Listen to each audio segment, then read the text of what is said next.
I know folks say, oh, they're just cleaning up this place because all those fancy leaders are coming into town. That's true, because it's true. But it's also true, for months and months and months prior to APEC, we've been having different conversations. I mean, can we just slice that? Well, it's true because it's true. Yes. I mean, there's really no way to hide that. It's Monday, and it's my favorite soundbite so far. Welcome back to the program. Dana Loesch. You can listen coast to coast, stream the show if you're not listening terrestrially across the country, and you can also watch the simulcast, YouTube, Facebook, channel 347, DirecTV. So I want to play the doubling down on this, but first off, I want to bring in our very good friend, Stephen Yates. And you can follow him at Yates Comms. It autofills. I don't know why I have to look twice. It's 2 M's. At Yates Comms on Twitter, senior fellow at America First Policy Institute, and he's also the chair of the China Policy Initiative. So I wanted to play that for you, Stephen. So he says they're cleaning it up ahead of Xi Jinping and Joe Biden going to be meeting in San Francisco. He did, Kane, if you could just prepare this, he did double down on this whole thing. Go ahead and hit me again. Hit me. Anytime you put on an event, by definition, you have people over your house. You're going to clean up the house. You have 21 world leaders. You got tens of thousands of people coming from all around the globe. What an opportunity to showcase the world's most extraordinary place, San Francisco. So wouldn't this just be gentrification, cleaning up the feces and the needles on the streets? I mean, honestly, I mean, at this point, you're talking about welcoming, Xi Jinping and some of these other leaders in, but Xi Jinping, I mean, they put Uyghurs in prison. Do we really care if he sees some needles on the streets? Oh my, where to begin with this guy?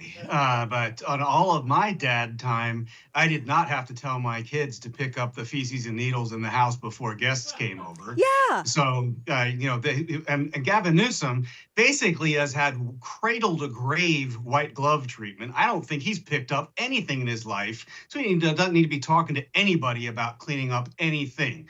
We don't even know who cleans his hair. It's not him. But this guy is so phony baloney, I'm choking on it. But he's not cleaning up San Francisco for just any leader. He's cleaning up San Francisco for the leader he just went over and slobbered all over. And for all we know, Xi Jinping told him, well, I'll only come if you clean all the feces and needles up. Right. And by the way, don't let any of those pro-Hamas protesters that we've been helping by way of our buddies in Iran disrupt my peaceful vacation in San Francisco. Yeah. So, it turns out that for Gavin, it's cool to clean up downtown now that his boss is coming to town. And it turns out that walls work too. Who'd have thought? You brought up something, Mr. Yates. You brought up something that I think is very important, how he had just gone over there to slobber all over Xi Jinping. Do you think him trying to steal a little bit of the thunder from Joe Biden, because you said the boss is now coming to town, not Xi Jinping, although, it could be questions, that Joe Biden's coming to meet with his boss, Xi Jinping. They're going to be meeting in San Francisco. Gavin, I felt like Gavin Newsom's running this like ghost campaign for president, like he's just waiting in the wings. But do you think that there was a little competition in that move? And secondly, I feel like do you think that the communist Chinese would play to that a little bit? I think that the Chinese play to any divisions they can. And no one more than Xi Jinping knows the shortcomings of our current president. Yeah. And so he's going to ask him to do algebra, isn't he? Yes, he can't even go through the courses of the menu. So we're going to have, Xi Jinping, he's looking at 2024. The contest on the Republican side is getting a lot of attention. There isn't any question that he's going to look at the governor of California because the Chinese have to have real doubts. Yeah. Can this current administration really extend for 4 more years? It's just hard for them to even compute. But they also know that California, sort of like Wall Street has been for a long time, that is kind of their beachfront of pro-China propaganda and engagement in the United States. It's gone from Hollywood into Silicon Valley and into our homes. And so he's going to look at engagement with the governor of this big economic state, but also the gateway to controlling and manipulating Americans. And so I don't know that Gavin is as careful about engaging the Chinese. The Democratic Party's had a little rough up in recent years about letting some of those influencers get a little too close to them. But there's no question Xi Jinping is looking to score some points. And I think that the engagement with California is a pretty overt one. We're talking with our good friend Stephen Yates. You can follow him on X at YatesComs. I have heard this described before, this meeting that's going to be taking place in San Francisco, as like a zombie forum, or like as in nothing's going to come of this, because there doesn't really seem. I mean, it's Joe Biden, as you just said. He's going to struggle with the menu. I mean, what ultimately are they going to agree upon? Because China has made it very, very clear where they stand as it relates to the South China Sea and Taiwan, etc. The United States just kind of is more of the vagary, more of the we're just gonna. It feels like they're just kind of dancing in circles, and then to pass it along to whatever next leadership comes into office. What is the point of it? What's going to happen? I mean, what's the point of playing niceties with people when you're going to stab them in the back, from across the Pacific?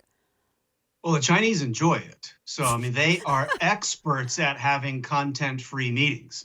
And they have understood that Westerners are dupes, because we will overemphasize what they say and underemphasize what they do. And they've been getting away with this for decades. So the Chinese kind of find this to be entertainment, and it sort of buys them time and appeasement. So why not continue it? But there's several outrages in all of this. I mean, supposedly there was a strain in our government at some point, and in certain political parties that stood up for human rights, and things like genocide. That G word gets thrown around a lot. Here's a real one. But you know where there's been a political genocide? Hong Kong. You know who else has been invited to this gathering? The sanctioned leader of the Hong Kong economic region. So, there's the government has bent over backwards not to enforce any of the high and mighty moralistic rules that our congressional leaders say that they stand for. But where's Chuck Schumer's sharp tongue that he supposedly took to China about things he cared about, versus what's being enforced for Xi Jinping and the leader of Hong Kong to come to San freaking Cisco? Yeah, that's a great point. They said, apparently, according to Politico, that one of the things that the president's going to stress to China is their relationship with Iran, as a way to kind of put some pressure on China to encourage Iran not to escalate anything in that region, which I think is that seems like a dumb ask to me, because you're basically telling China, well, we know you hate us. This would make things difficult for us. So can you tell them to not do this thing that would make things difficult for us? I mean, I would just think that they would say, thank you so much for just telegraphing our next move. Well, I'm someone who loves peace. I don't really want war and all that fun stuff. But, there is proven ways to influence. One is, as you serve the Chinese leader chocolate cake, you smoke some Russian bad guys in Syria. And then you say, enjoy your cake, Mr. Xi, and fly your way home. And Mr. Xi cleans up after himself and goes home and says, I don't know what to expect from this American leader. That was the early time of Donald Trump's engagement with Xi Jinping. When you want to influence Iran, it turned out, when you smoke one of their evil intelligence operatives that was culpable in the murder of many Americans in the Middle East, they tend to go, something bad can happen if we start pushing too hard. One thing that has proven never to move Iran or China is jabbering your jaw at them and trying to parrot back to them your interpretation of their interests. They know them. They've already run the math. That's why they're killing you with poisons, with military intimidation, and economic deals that are meant to be anti-American. So, this kind of gab fest, I'm much more for, if you want to get together and share some cake, at least hit them hard somewhere so they can see what you do. Yeah, that's a really great point. Smoke somebody, and then, baddie. Smoke a baddie, and then serve them this chocolate cake. Because that's what happened with Soleimani, isn't it? I'm just a humble man observing what happened over dinner some years ago. And, I didn't frankly expect that to happen in that exchange. I'm supposedly an expert. I should have seen this coming. But you know who else didn't see it coming? It turns out when you freak out these bad guys, it actually has an effect. Yeah. So no, I don't want to do anything that's stupid and could sink us into a quagmire, but you got to show some strength somewhere. And it's got to be an action that they respect. The other thing too with this, and talking with our good friend Stephen Yates, I as much as I look, I dislike Biden obviously as a person and a politician, which it's not always that way with these politicians, but I just dislike him personally and politically. But at the same time, as an American, I don't ever want my country to appear weak because of the optic of our leader. If you have a weak leader, I feel like it projects weakness onto the country that he's representing. And I don't want to be represented that way on the world stage, especially with like a freak like Xi Jinping. And that's just more fodder for their propaganda for all of their billions at home.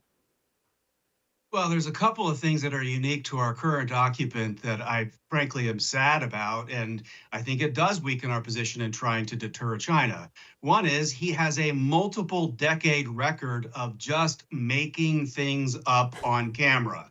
And so they know that his word is not his bond, because his word could literally be anything at any time. And you go back to the 1970s, it's on videotape from multiple campaigns and instances. So the Chinese know there isn't any due north compass here. It's a wavering wet spaghetti noodle that'll go anywhere. They also That's such a good know point. where the wire transfers went and what they were for. They know more than the American people do, and they don't need to await the proof. They likely have the proof.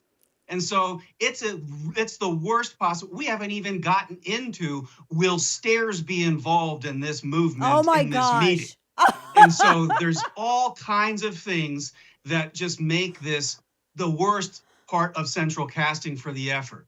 I mean, we are just so far from the Gipper being able to come in and just stealthily deliver a smooth line that cuts them to shreds before they even know it, get the room laughing and walk out. They don't even know they're a corpse yet.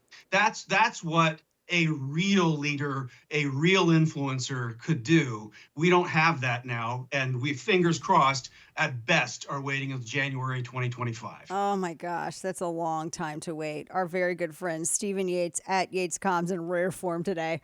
We haven't even talked about it. Are there stairs? Oh my gosh, let's not have stairs involved. Always so good to see you, my friend. God bless you. We love hearing your perspective. We'll talk with you again soon.